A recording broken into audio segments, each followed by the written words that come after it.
ഈ സുപ്രഭാതത്തിൽ വീണ്ടും ആർപ്പിനാഥ് എന്ന പ്രോഗ്രാമിലേക്ക് ഞാൻ നിങ്ങളെ സ്വാഗതം ചെയ്യുകയാണ്. നാം ഒന്നായിരിക്കണമെന്നും സ്നേഹത്തിൽ അന്യോന്യം കടപ്പെട്ടിരിക്കണമെന്നും വചനം നമ്മെ പഠിപ്പിക്കുന്നു. സാത്താൻ ഒത്തിരി തന്ത്രങ്ങളുണ്ട്, പിശാചിന് ഒത്തിരി തന്ത്രങ്ങളുണ്ട് നമ്മളെ തകർക്കുവാൻ വേണ്ടി അല്ലെങ്കിൽ പരാജയപ്പെടുത്തുവാൻ വേണ്ടി. അതിലേറ്റവും പ്രധാനപ്പെട്ടാണ് ഭിന്നിപ്പിക്കുക എന്ന് പറയുന്നത്. ഒരേ ആശയത്തിൽ ഒരേ ഐക്യത്തിൽ മുന്നോട്ട് നിൽക്കുന്ന ആളുകളെ ഭിന്നിപ്പിച്ച് പല വഴിക്കാക്കുകയാണ് പിശാചിൻ്റെ ഒരു തന്ത്രം. നമുക്കറിയാം, നമ്മൾ ഐക്യമത്യപ്പെട്ട് ഒരുമനപ്പെട്ട് ചെയ്തിട്ടുള്ള പല കാര്യങ്ങളും തകരാനുള്ള കാരണം നമ്മുടെ കൂടെ നിന്ന ആളുകൾ പിന്മാറിയതോ അവർ നമ്മെ പറ്റിച്ചതോ ഒക്കെ ആയിരിക്കും. അതിൻ്റെ ഒത്തിരി കാര്യങ്ങളും കഥകളും ഒക്കെ നിങ്ങൾക്ക് പറയാനുമുണ്ടാകും. പക്ഷെ ദൈവം പറയുകയാണ് സ്നേഹത്തിൽ ഒന്നിക്കുവാൻ വേണ്ടി, ഐക്യപ്പെടുവാൻ വേണ്ടി. അതിനെപ്പോഴും അങ്ങനെ പറയുന്നത്, ഐക്യതയോടെ ഞാൻ എന്നല്ല ഞങ്ങൾ എന്ന് പറയാൻ വേണ്ടി, ഞാൻ എന്നല്ല നമ്മൾ എന്ന് പറയാൻ വേണ്ടി ഒക്കെയാണ് വചനം നമ്മെ പഠിപ്പിക്കുന്നത്. വചനം പറയുന്നു ക്രിസ്തുവിൽ നാം ഒന്നാകേണ്ടതിൻ്റെ ആവശ്യതയെക്കുറിച്ച്. ഒരിക്കലെ 3 കൂട്ടുകാർ അവരിങ്ങനെ മുന്നോട്ട് യാത്ര ചെയ്യുക. ഇങ്ങനെ യാത്ര ചെയ്യുന്ന സമയത്ത് അവർക്ക് ജോലിയൊന്നുമില്ല, ഒരു തൊഴിൽ കണ്ടുപിടിക്കണം, അതാണ് അവരുടെ ലക്ഷ്യം. ഇങ്ങനെ യാത്ര ചെയ്തു, കൈ പൈസ ഉണ്ടായിരുന്നതൊക്കെ തീർന്നു. മുന്നോട്ട് പോകുന്ന സമയത്ത് ആഹാരം കഴിക്കാറൊന്നുമില്ല, വിശപ്പായി. അങ്ങനെ സമയത്ത് ഒരു ചോളം നട്ടിരിക്കുന്ന ഒരു വയലിന് അടുത്തൂടെ ഈ 3 കൂട്ടുകാരോടെ നടക്കുക. ഭയങ്കര വിശപ്പ് തോന്നിക്കഴിഞ്ഞപ്പോൾ എന്തോ ചെയ്തെന്ന് വെച്ച് കഴിഞ്ഞാൽ ഈ ചോളമെല്ലാം കുറച്ച് കഴിക്കേണ്ടതൊക്കെ പറിച്ച് അവർ കഴിച്ചു. കഴിച്ചതിന് ശേഷം അടുത്തുണ്ടായിരുന്ന ഒരു മരച്ചോട്ടിൽ കിടന്ന് ഉറങ്ങി. ഇതൊക്കെ നടന്ന കാര്യമാകണമെന്നില്ല, ഇതിലെ കഥകളായിരിക്കും കേട്ടോ. അപ്പോൾ അങ്ങനെ ഇരിക്കുന്ന സമയത്ത്, ഇവർ ഉറങ്ങിക്കിടക്കുന്ന സമയത്ത് ഈ ചോളത്തിൻ്റെ ഉടമസ്ഥൻ വരിക, ഈ വയലിൻ്റെ ഉടമസ്ഥൻ വരിക. വന്നപ്പോൾ അദ്ദേഹത്തിൻ്റെ നട്ടുപിടിപ്പിച്ചിരുന്ന സാധനങ്ങളൊക്കെ ഭക്ഷിച്ചിട്ട് 3 പേര് കിടന്ന് ഉറങ്ങുന്നു.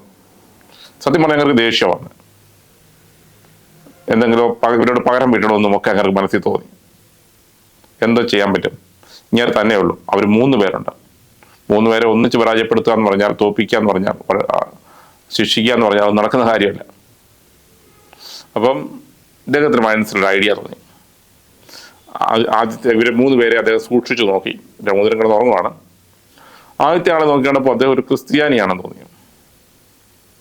രണ്ടാമത്തെ ആളെ നോക്കിയപ്പോൾ ഒരു കമ്മ്യൂണിസ്റ്റുകാരാണെന്ന് തോന്നി. 3ാമത്തെ ആളെ നോക്കിയപ്പോൾ ഒരു മുസ്ലിമാണെന്ന് തോന്നി. ഇങ്ങനെ കഥ പോകുന്നത്. അപ്പോൾ ആദ്യത്തെ ക്രിസ്ത്യാനി എന്ന് പറഞ്ഞ ആളൊരു പുരോഹിതനാണ്. അദ്ദേഹം 3 പേരെ എഴുന്നേൽപ്പിച്ചു. 3 പേരെ എഴുന്നേൽപ്പിച്ചതിന് ശേഷം വളരെ കാര്യമായ രീതിയിൽ സംസാരിച്ചതിന് ശേഷം പറയുകയാണ്, നിങ്ങളൊരു പുരോഹിതനാണ്, ഞങ്ങളുടെ നാട്ടുകാർക്ക് വലിയ സ്നേഹമാണ്, വലിയ ഇഷ്ടമാണ്, ഭയങ്കര ബഹുമാനമാണ്. അതുകൊണ്ട് ഞങ്ങളുടെ നാട്ടിൽ വന്ന് അവരോടൊപ്പം അല്പസമയം ഒന്ന് സ്പെൻഡ് ചെയ്യണം. രണ്ടാമത്തെ കമ്മ്യൂണിസ്റ്റുകാരെ കണ്ടു. നിങ്ങൾ തൊഴിലാളികളുടെ നേതാവാണല്ലേ, അപ്പം തൊഴിലാളി വർഗ്ഗം, ഞങ്ങളുടെ നാട്ടിൽ ഒത്തിരി തൊഴിലാളികളുണ്ട്, അവരൊക്കെ സംരക്ഷിക്കണം, അവർക്ക് വേണ്ടി ഭരണം നടത്തണം എന്നൊക്കെ പറഞ്ഞ് അദ്ദേഹം സംസാരിക്കാൻ വേണ്ടിയായി. 3ാമത്തെ വ്യക്തി ഒരു മുസ്ലിമാണ്. അപ്പോൾ ഇദ്ദേഹത്തോട് പറഞ്ഞു, ഇവർ 2 പേരെയും ഞങ്ങളുടെ ആളുകളാണ്, നിങ്ങളെ മാത്രം ഞങ്ങൾക്ക് ഇഷ്ടപ്പെടുന്നില്ല, ഞങ്ങളുടെ ഗ്രൂപ്പിൽ ഉൾക്കൊള്ളിക്കാൻ പറ്റുന്നില്ല, നിങ്ങൾ ഞങ്ങളുടെ ചോളമെല്ലാം കട്ട് തിന്നു, അതുകൊണ്ട് നിങ്ങളെ വെറുതെ വിടത്തില്ല എന്ന് പറഞ്ഞ് അദ്ദേഹത്തെ അടിച്ച് അവശനാക്കി. അദ്ദേഹത്തെ അടിച്ച് അവശനാക്കിയപ്പോൾ മറ്റ് 2 പേരും സെയിം തെറ്റ് ചെയ്തവർ തന്നെയാണ്, പക്ഷെ അവരും കൂടെ ഇങ്ങേ ഭാഗത്ത് നിന്നുകൊണ്ട് മുസ്ലിമിനോട് എതിർത്ത് നിന്നു എന്നാണ് കഥ. കുറെ കഴിഞ്ഞു, ഇവർ 2 പേരും ഈ ചോളത്തിൻ്റെ ഉടമസ്ഥനും കൂടെ മുന്നോട്ട് പോകുന്ന സന്ദർഭത്തിൽ കുറച്ച് ആളുകൾ വന്നു. ആ സമയത്ത് ഉടമസ്ഥൻ്റെ മുഖഭാവം മാറി. അങ്ങനെ കമ്മ്യൂണിസ്റ്റുകാർക്കെതിരെ ആക്രമണം തുടങ്ങി. പുരോഹിതനോട് പറഞ്ഞു, നിങ്ങൾ ഞങ്ങളുടെ നാട്ടിൽ ബഹുമാനിക്കപ്പെടുന്ന ആളാണ്, പക്ഷെ ഇങ്ങനെ കണ്ടില്ലേ, ഇങ്ങനെ ഞങ്ങളുടെ ചോളമെല്ലാം കട്ട് തിന്നു, ഇങ്ങനെ ശരിയല്ല, തൊഴിലാളികൾക്ക് വേണ്ടി സംരക്ഷിച്ചിരിക്കുന്ന ആളുകൾ അദ്ദേഹത്തിൻ്റെ എല്ലാം കട്ട് തിന്നുന്ന കാണുന്നില്ല എന്ന് വെച്ചാൽ അദ്ദേഹത്തെ ആക്രമിച്ച് അദ്ദേഹം ഒരു വിധത്തിൽ അടി കൊണ്ടപ്പം ആ സ്ഥലത്ത് നിന്ന് ഓടി രക്ഷപ്പെട്ടു എന്നാണ് കഥ.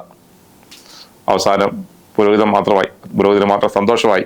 തന്നെ മാത്രമാണ് ഇപ്പോൾ ഇവർ കൂടെ കൂട്ടിയിരിക്കുന്നത്. മറ്റ് 2 പേരെയും ആക്രമിച്ചു. സെയിം തെറ്റ് ചെയ്തവരാണ് 3 പേരും ഓർക്കണം. കുറേ അങ്ങോട്ട് ചെന്ന് കഴിഞ്ഞപ്പോൾ നാട്ടുകാരിലാണ് കൂടി, നിങ്ങളുടെ പുരോഹിതനാണെന്നുണ്ടെങ്കിലും അത് നിങ്ങൾക്ക് ചെയ്യാൻ പാടില്ലാത്ത രീതിയിൽ നിങ്ങൾ ചോളം കട്ട് തിന്നു, അതുകൊണ്ട് നിങ്ങളെ ഞങ്ങൾ അടിക്കുകയാണെന്ന് പറഞ്ഞിട്ട് അദ്ദേഹത്തെ മർദ്ദിച്ചു എന്നാണ് കഥ. 3 പേരെയും തമ്മിൽ ഭിന്നിപ്പിച്ച് ആദ്യമേ, അതിനുശേഷം 3 പേർക്കും ആക്രമണം കൊടുത്ത് ശിക്ഷിച്ചു. 3 പേരെയും അടിച്ച് ഇഞ്ചിപ്പരുവാക്കി എന്നുള്ളതാണ് ആ കഥ മുന്നോട്ട് പറയുന്നത്. ചുരുക്കത്തിൽ ശത്രുവിൻ്റെ ഒരു തന്ത്രമാണ് തമ്മിൽ ഭിന്നിപ്പിക്കുക എന്നുള്ളത്. നാം എവിടെ ആയിരിക്കുന്നു അവിടെ നമ്മൾ ഒന്നിച്ചു നിൽക്കാൻ വേണ്ടി ദൈവം നമ്മളെക്കുറിച്ച് ആഗ്രഹിക്കുന്നു. നോക്കിയേ, ഇവർ 3 പേരും ഒന്നിച്ചു നിന്നിരുന്നെങ്കിൽ ചോളത്തിൻ്റെ ഉടമസ്ഥന് ഒരിക്കലും അവരെ ആക്രമിക്കാൻ കഴിയത്തില്ല. പക്ഷെ അദ്ദേഹം എടുത്ത ആ തന്ത്രത്തിൽ അവരെ പരാജയപ്പെടുത്താൻ വേണ്ടി ഇടയായി. ഇതൊരു കഥയാണ് നമ്മുടെ ജീവിതത്തിൽ. പക്ഷേ നമുക്കും പഠിക്കാൻ ചെറുതുണ്ട്. ആപത്തിൽ നമ്മുടെ സുഹൃത്തുക്കളെ കൈവിടരുത്. മല്ലൻ്റെ മാധവൻ്റെ കഥകളൊക്കെ നമുക്ക് അറിയാം, അത് കൊച്ചു കുട്ടികൾക്ക് പോലും അറിയാം. അവരെ ഒന്നും നമ്മൾ അതുപോലെ ആപത്തിൽ കൈവിടാതെ, മറ്റുള്ളവരെ തള്ളിപ്പറയാതെ ചേർത്ത് നിർത്തുവാൻ വേണ്ടി, ഒന്നിച്ചു മുന്നോട്ട് പോകാൻ വേണ്ടി നമ്മെ സഹായിക്കട്ടെ. അങ്ങനെ മുന്നോട്ട് പോകുമ്പോൾ ജീവിതത്തിൽ അത്ഭുതങ്ങൾ സംഭവിക്കും. ഒരു പ്രശ്നങ്ങൾ വരുമ്പോൾ, പ്രതിസന്ധികൾ വരുമ്പോൾ തമ്മിൽ ചേർന്ന് നിൽക്കുമ്പോൾ അന്യോന്യം കൈത്താങ്ങൽ നൽകുവാൻ വേണ്ടി കഴിയും. അങ്ങനെ നമ്മുടെ ജീവിതത്തിലെ പ്രതിസന്ധികൾ മറികടന്ന് ആർപ്പിൻ്റെ നാദം ഉയർത്താൻ കഴിയും. നന്ദി.